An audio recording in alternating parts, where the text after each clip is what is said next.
So, eto ang ating first law, ang product of powers. If the expressions multiplied have the same base, add the exponent. So, x raised to a times x raised to b, ang gagawin lang natin, kokopyahin natin ang same variable, which is ang x, and then i-add yung exponent, a plus b. Eto naman ang example, 2x cubed times 5x raised to 4, ang gagawin natin ay imumultiply natin ang 2 and 5 and then kokopyahin ang same variable and i-add natin ang exponent na 3 plus 4. So, 2 times 5 equals 10 and then copy natin yung variable na x and then add their exponent 3 plus 4. So, ang final answer natin ay 10x raised to 7. Next law of exponent is power of a power. If the expression raised to another number is raised by another number, multiply the exponents.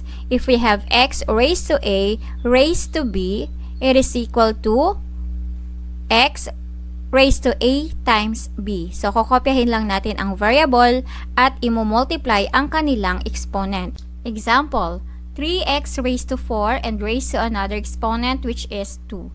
It is equal to, so lalagyan natin ng exponent ang 3. So we have 3 square and then x raised to 4.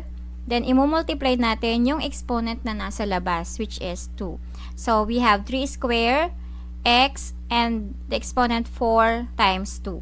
And the final answer is 3 square is 9 and then x and 4 times 2 is 8. Therefore we have 9x raised to 8.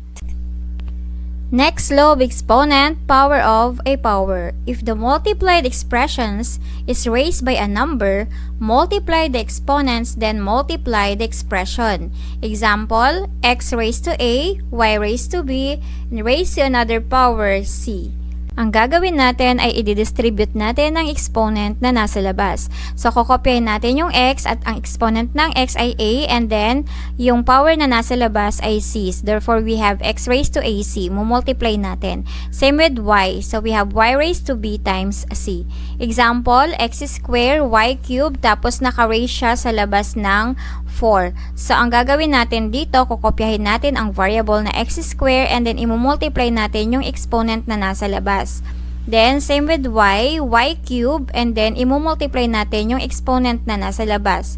Therefore, x raised to 2 times 4 is 8, so we have x raised to 8, and y raised to 3 times 4 is 12. So, the final answer is x raised to 8, y raised to 12. Next law of exponent is quotient of power.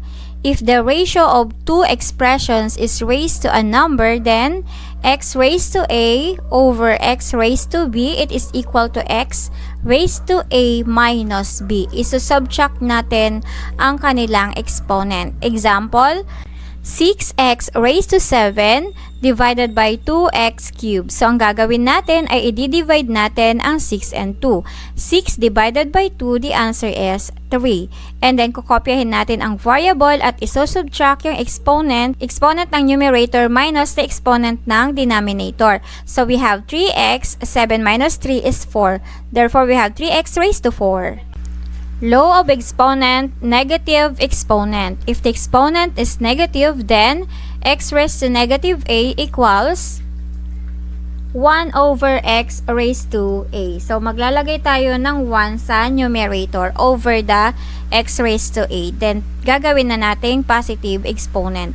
Example, x raised to negative 3 equals 1 over x raised to 3. Law of exponent, zero exponent. Any number or variable raised to 0 is equal to 1. So again, kahit anong number at variable na naka-raise to 0 ay 1. Therefore, x raised to 0 equals 1. Example, 2 raised to 0 equals 1. Another example, 3x raised to 0 equals 3 raised to 0 times x raised to 0 equals 1. So, basta anong number or kahit anong number or variable basta naka-raise to 0 equals 1. So, example number 3, 5a times the quantity of 4x raised to 0. So, ang gagawin natin dito, kukopyahin lang natin ang 5a dahil ang naka-raise lang sa 0 ay ang 4x. Therefore, ang 4x ay equal to 1. So, 5a now is equal to 4 raised to 0. X raised to 0 is 1 times 1. And 1 times 1 is 1. So, 5a times 1 is equal to 5a. Pagkatapos nating pag-aralan ang laws of exponents, so maaari na nating i-apply ang mga ito sa ating exercises.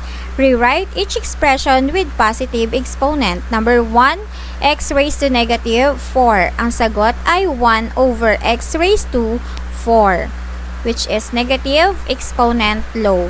Number 2, another negative exponent law, we have a raised to negative 3 over b raised to negative 2.